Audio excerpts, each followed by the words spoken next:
Bom dia, meu nome é Adriana Costa Rodrigues, sou acadêmica do curso de Ciências Biológicas. Estou aqui para falar da fisiologia do sistema cardiocirculatório e respiratório. O sistema cardiorrespiratório é responsável por fornecer nutrientes necessários para a sobrevivência das células que formam os diversos tecidos do corpo humano. A circulação sanguínea corresponde a todo o percurso do sistema circulatório que o sangue realiza no corpo humano. Sendo assim, no percurso completo, o sangue passa 2 vezes pelo coração. O sistema cardiocirculatório possui 2 circuitos, mais conhecidos como pequena circulação, que é o caminho que o sangue percorre do coração aos pulmões e dos pulmões para o coração. Também é conhecida como circulação pulmonar. Nessa circulação, o sangue venoso é bombeado do ventrículo direito para a artéria pulmonar, que se ramifica de uma maneira que segue uma para o pulmão direito e outra para o pulmão esquerdo. A grande circulação ou circulação sistêmica, o sangue é levado do coração para os tecidos e depois é levado novamente para o coração. No coração, esse sangue vindo dos pulmões é bombeado do átrio esquerdo para o ventrículo esquerdo. Do ventrículo passa para a artéria aorta, que é responsável por transportar esse sangue para os diversos tecidos do corpo. O sistema cardiocirculatório possui os seguintes componentes: o sangue, que é um tecido líquido e exerce um papel fundamental nesse sistema. É pela corrente sanguínea que o oxigênio e os nutrientes chegam até as células. O coração, ele é um órgão muscular que se localiza na caixa torácica entre os pulmões. Ele funciona como uma bomba dupla, de modo que o lado esquerdo bombeia o sangue arterial para as diversas partes do corpo, enquanto esse lado direito bombeia o sangue venoso para os pulmões. Os vasos sanguíneos são tubos do sistema circulatório, que são distribuídos por todo o corpo, por onde circula o sangue. São formados por uma rede de artérias e veias que se ramificam formando os capilares. Artérias. O que são artérias? São vasos do sistema circulatório que saem do coração e transportam o sangue para outras partes do corpo. A parede dessa artéria é espessa, formada de tecido muscular e elástico que suporta a pressão do sangue. Veias. As veias são vasos do sistema circulatório que transportam o sangue de volta dos tecidos do corpo para o coração. Suas paredes são mais finas que as artérias.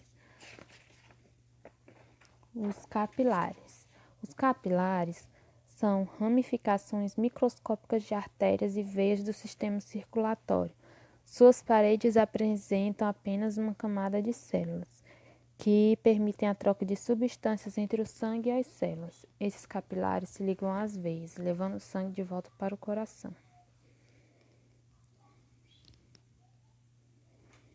O sistema circulatório é classificado em 2 tipos: sistema circulatório aberto ou lacunar, que é o líquido circulante hemolinfa que percorre cavidades e lacunas dos tecidos, estando em contato direto com as células. Isso quer dizer que, nesse caso, não há vasos sanguíneos presentes em alguns invertebrados. Já o sistema circulatório fechado, o sangue circula dentro de vasos, de onde percorre todo o corpo. Nesse sistema, é um processo mais eficiente do que a circulação aberta, porque acontece de forma bem mais rápida. Ela ocorre em anelídeos podes e todos os vertebrados.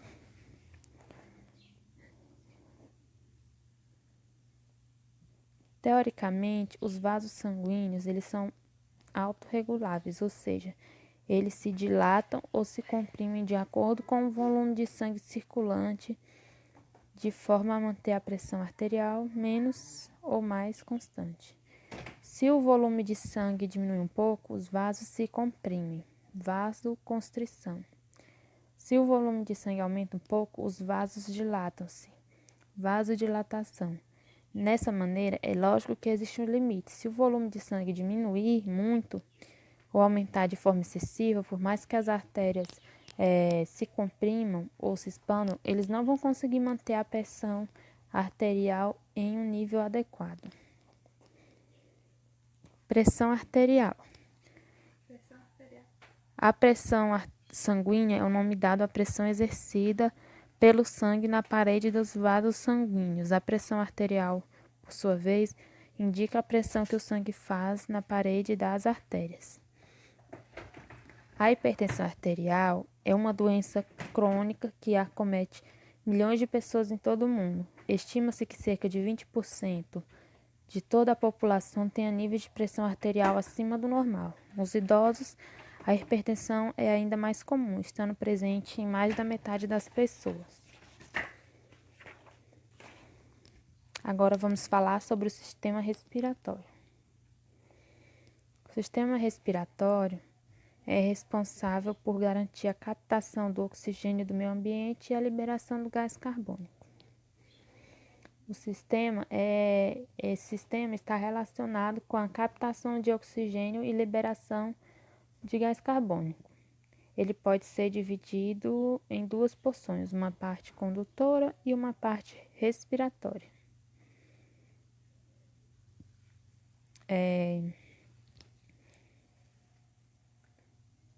Esses são os órgãos do sistema respiratório.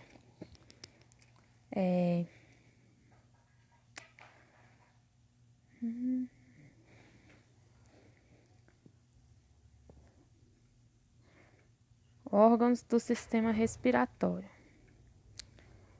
Fossas nasais. Nelas é possível observar 3 regiões: o vestíbulo, a área respiratória e a área olfatória. Esse vestíbulo é a parte anterior e dilata das fossas nasais, a qual comunica com o meio exterior. Faringe. A faringe é a parte que faz parte do sistema respiratório denominada nasofaringe, enquanto a parte digestória é denominada orofaringe. Laringe. Na laringe é possível perceber a chamada epiglote, que nada é um prolongamento que se estende desse órgão em direção à faringe e evita que o alimento adentre ao sistema respiratório. Traqueia. Na traqueia, ramifica-se dando origem a 2 brônquios, denominados brônquios primários. Os brônquios, denominados de brônquios primários ou principais, eles penetram pelos pulmões e ramificam-se em 3 brônquios no pulmão direito e 2 no pulmão esquerdo.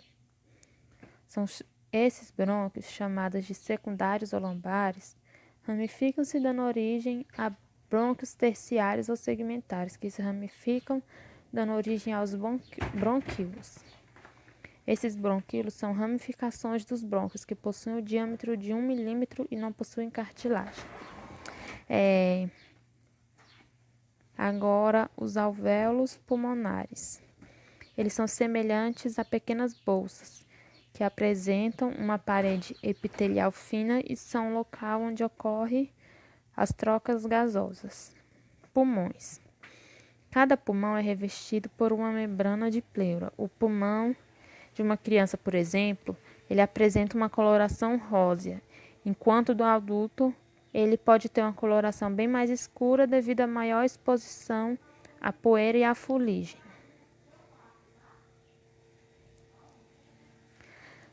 Exemplificando, as fossas nasais é o primeiro local por onde o ar passa.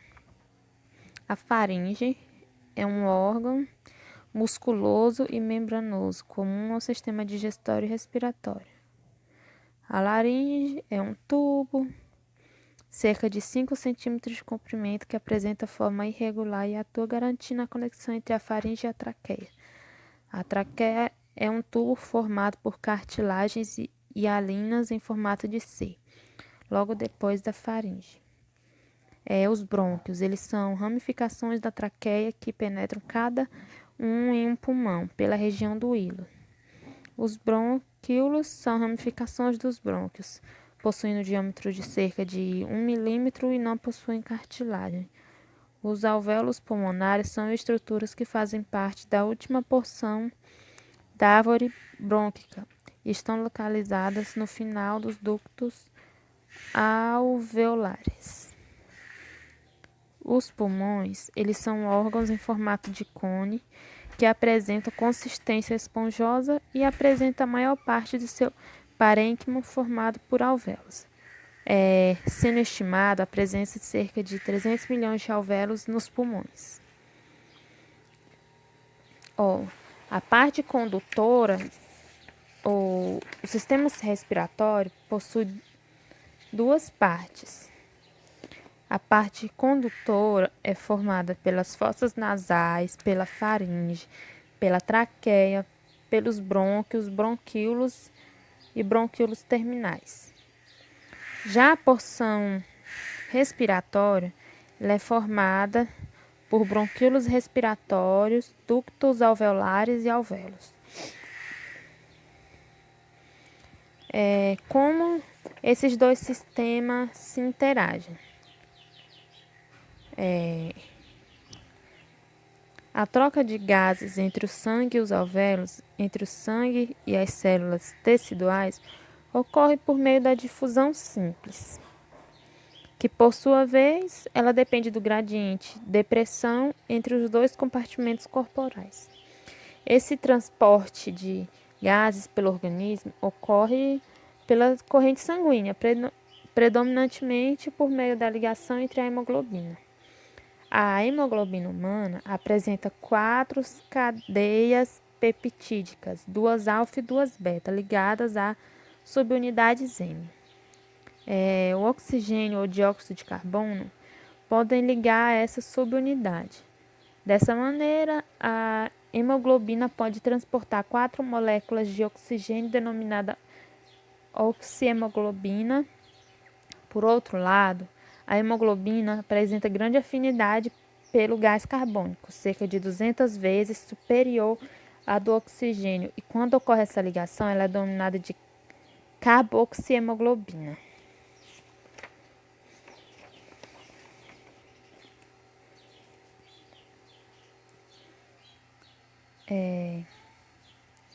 No transporte do oxigênio, é transportado no sangue por 2 vias.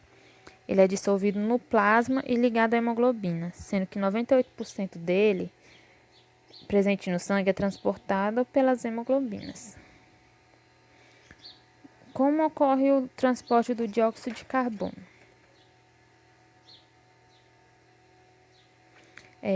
Ele é produzido predominantemente por meio da respiração celular e é mais solúvel nos fluidos corporais do que o oxigênio. Sendo assim, somente 7% do dióxido de carbono transportado pelo sangue venoso está na forma de CO2 dissolvido. Os outros 93% difundem-se dentro das hemácias, sendo que 70% é convertido em bicarbonato e 23% restante liga-se à hemoglobina.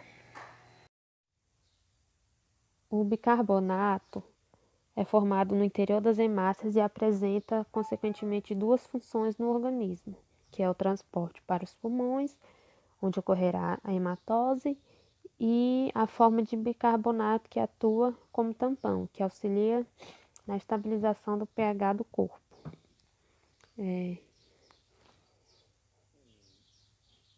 Como ocorre a formação do bicarbonato por meio do CO2?